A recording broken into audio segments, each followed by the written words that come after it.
Estamos de volta com Mulheres em Foco aqui pela TV Sudeste, canal 17, conversando com Jaqueline Moraes, vice-governadora do Estado do Espírito Santo, falando sobre política, falando sobre o mês da consciência negra. Falando ainda um pouquinho sobre política, Jaqueline, nós mulheres somos a maioria da população, somos a maioria do eleitorado e atualmente só temos 3 mulheres na Assembleia Legislativa, apenas 10% do total da casa.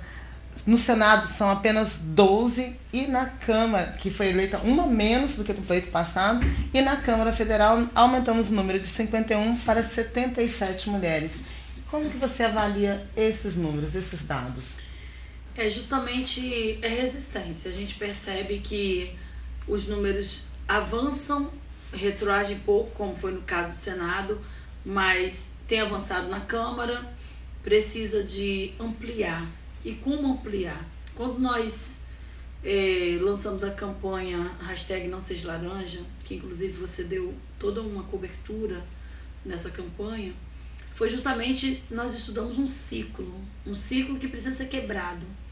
Existe o baixo interesse das mulheres em participar de pleitos eleitorais, que gera baixa representatividade, que gera baixo número de políticas públicas, quantidade de políticas públicas voltado para as mulheres, que gera baixo interesse, que gera baixa representatividade, que não tem política pública e fica esse ciclo. Sim. Quando nós estudamos sobre isso lá, quando na construção dessa campanha, daquele material gráfico que a gente fez, justamente a gente pensou, precisa quebrar o ciclo. E como quebrar o ciclo? Primeiro, eu não esperava até então chegar na vice-governadoria, então eu cheguei na vice-governadoria provocando ações de política pública efetiva.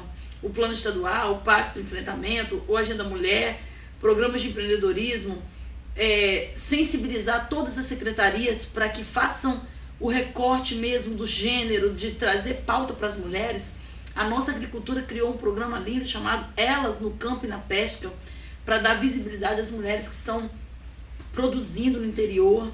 Então a gente pensou assim, se nós criarmos ações afirmativas e efetivas de governo que traz visibilidade para essas mulheres, de repente a gente amplia o interesse. Sim. Ampliando o interesse, amplia a participação, amplia a representatividade. Essa é a nossa intenção. Por isso que dentro da nossa pauta nós estamos falando de ocupar espaço de fala no território que tiver, porque esse território vai te projetando. Eu comecei na Associação dos Camelô, como camelô, depois líder comunitária, e de líder comunitária você vai avançando. Fui para a Câmara de Vereadores, fui ser vereadora. Então a gente entende que é uma projeção, mas que começa com ocupar o meu espaço. Esses dias eu vi numa palestra, eu estava lá na Bahia, dando uma palestra justamente sobre isso, sobre a importância de incentivar as mulheres no poder. E aí teve uma pessoa que falou assim, a gente não quer tirar os espaços dos homens, não. A gente só quer o nosso. Aí eu tive que discordar dela, porque realmente não tem espaço que vai ser criado. Alguém vai ter que recuar para a gente avançar. Na verdade, a gente quer o equilíbrio. Exatamente. Então, se buscar o equilíbrio, vai ter que ocupar mesmo.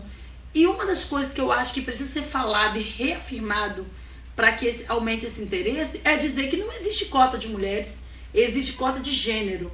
Se nós tivermos 70% de mulheres, obrigatoriamente tem que ter 30% de homens. A lei garante a representatividade dos gêneros. Então, as mulheres foram colocadas meio que uma tampa, um teto de 30%. Nós não precisamos ocupar os 30%, nós podemos ocupar 50%. Ou 70%. Ou 70%, entendeu? Só não pode ocupar 80% e 20% de homens. Porque aí seria em dissonância, em discordância da lei. Sim. Mas dentro dos 70%, a gente pode ocupar o que a gente quiser. E é isso que eu estou incentivando, porque eu acho que parte do princípio de incentivar o interesse, buscar esse interesse. A mulher não gosta de política, são frases que precisam ser desconstruídas. A mulher gosta de política sim, ela precisa mergulhar, se preparar, se qualificar, se preparar inclusive estrategicamente, financeiramente, para que ela possa realmente participar de um pleito. Isso a gente tem feito para incentivar. Quando você fala se preparar, principalmente financeiramente, que nós sabemos que assim, não há um comum acordo nessa verba que é distribuída entre homens e mulheres. A verba ela veio também respeitando o percentual. A verba diz assim, é 70% para um gênero e 30% para outro. Ou de acordo com o que tenha o outro gênero. Por exemplo, se tivermos um partido que lance 50% de homens e 50% de mulheres, o dinheiro tem que ser dividido para os gêneros iguais. A partir do momento que está aqui, aí entra um outro debate. O dinheiro é dividido igual? Geralmente não é. Era essa a questão. Essa questão que você ia tocar. Por quê? Porque cabe às pessoas se prepararem e dizer o seguinte: se eu tenho aqui 50% de mulheres para participar e eu sei que tem 3 que estão despontando, a gente precisa condensar essa questão para alavancar essa participação. Se eu pego 10 e divido igual para todo mundo, acaba esse igual não sendo igual, porque esse igual não vai fazer com que essa aqui vá, não vai fazer com essa daqui vá, não. Então precisa, em dado momento, precisa ser igual para que todo mundo dê a largada. Mas depois da largada, precisa de ter uma avaliação técnica e estratégica. Eu sempre falo o seguinte: as mulheres, para ocupar o espaço na política, precisam se aproximar mais das estratégias dos homens. Os homens são estratégicos para participar e nós precisamos também ser estratégicos. Nós levamos muito a emoção, levamos muito o coração e nessa hora não funciona. Precisa de criar realmente estratégias de empoderamento. Porque se eu estou aqui e lá na frente eu vejo que tem uma pesquisa, tem uma coisa que eu não vou avançar, então que eu una aqui e faça e empurra alguém. Então a gente precisa discutir isso com mais clareza, inclusive nos partidos. E nos partidos precisa discutir com mais clareza. Até porque, às vezes alguém vai se lançar. Eu, por exemplo, eu estava me lançando candidata a deputada federal com um projeto para 2020. Eu cheguei a conversar com você na época, inclusive, né? Com um projeto para 2020. Eu falei assim, eu vou me lançar porque eu não sou tão conhecida na cidade. E eu não sei se eu vou ganhar, mas eu vou disputar. Eu vou para dentro, eu vou defender a minha bandeira. Eu não vou ser laranja. Eu vou participar, vou defender o que o meu partido acredita, eu vou para dentro. Se eu não ganhar, eu já subi um degrau para 2020. Sim, já passou-se aquele rosto conhecido, já ter a visibilidade. Exatamente. Que quisera Deus me abençoar naquele momento e me convidou para o governador para ser vice-governadora. Mas até então a estratégia era outra. É isso que eu quero dizer. A gente não pode ter medo de se lançar. Às vezes a mulher vai se lançar num pleito agora vereadora, de repente ela não vai ganhar nesse pleito, mas ela não vai perder nada também, porque ela só tinha um voto, só o dela. Eu sempre falo isso e eu queria que as pessoas se reproduzissem isso, porque dá aquele medo, puxa, eu vou vir e se eu perder?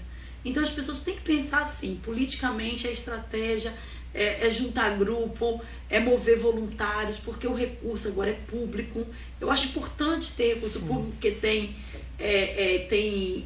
os mecanismos de controle são públicos, entendeu? Fica lá, ninguém esconde ninguém, todo mundo olha lá no site e sabe quanto que a Edné, quanto que fulano ganhou, sabe tudo. Então não tem por que esconder, tem que jogar com transparência, clareza, para que as pessoas participem. Mas não posso me recuar porque eu não vou ter A ou B, eu vou fazer vaquinha eletrônica, eu vou buscar meus amigos, eu vou partir para a campanha voluntária, mas eu preciso fazer.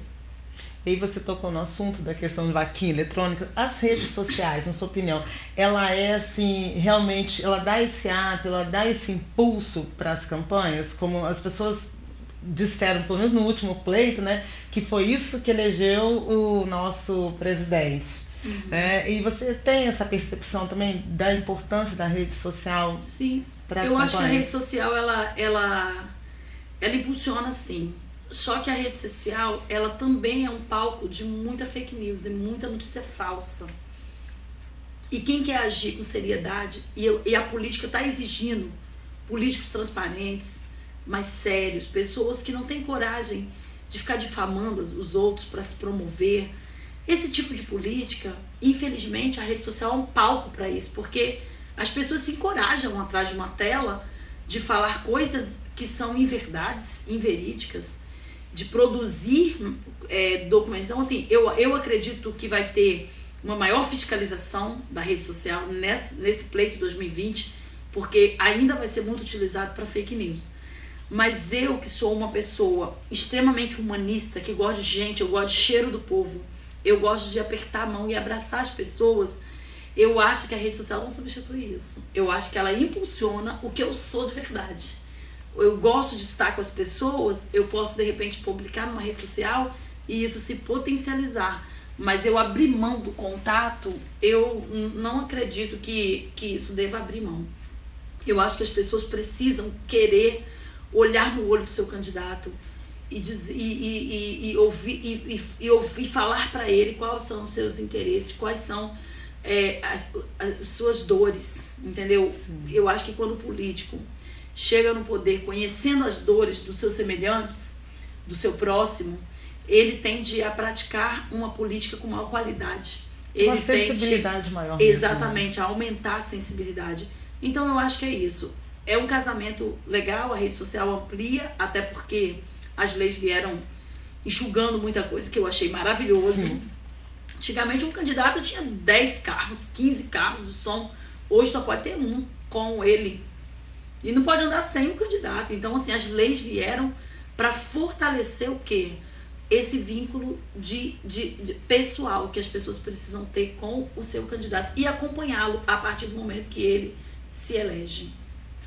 Ok. Vamos falar um pouquinho agora, né, do mês da consciência negra. E aí, assim, eu quero ouvir uma fala da Jaqueline, mulher negra, empoderada, vice-governadora do Estado do Espírito Santo. E você pode até já deixar suas considerações finais, né, para todas as mulheres, em especial para as mulheres negras. Eu estou aqui em Guarapari feliz porque eu estou participando do primeiro fórum de debate da igualdade de gênero na Câmara Municipal, proposto ali pelos vereadores. E para mim é uma honra poder falar desse tema porque eu me afirmo como mulher negra. É importante a representatividade. Reforçarmos as políticas públicas afirmativas são importantes, mas precisamos também afirmar as representatividades, porque a gente só consegue avançar nessa questão da participação das mulheres, da participação das mulheres negras, dos jovens negros na sociedade, a partir do momento que a gente vai tendo esses pontos de inspiração. Eu quero muito que a minha história de vida, fui camelô, na idade certa eu tive que parar de estudar para trabalhar, depois voltei na EJA, terminei o ensino fundamental, da 5ª à 8ª, terminei o ensino médio.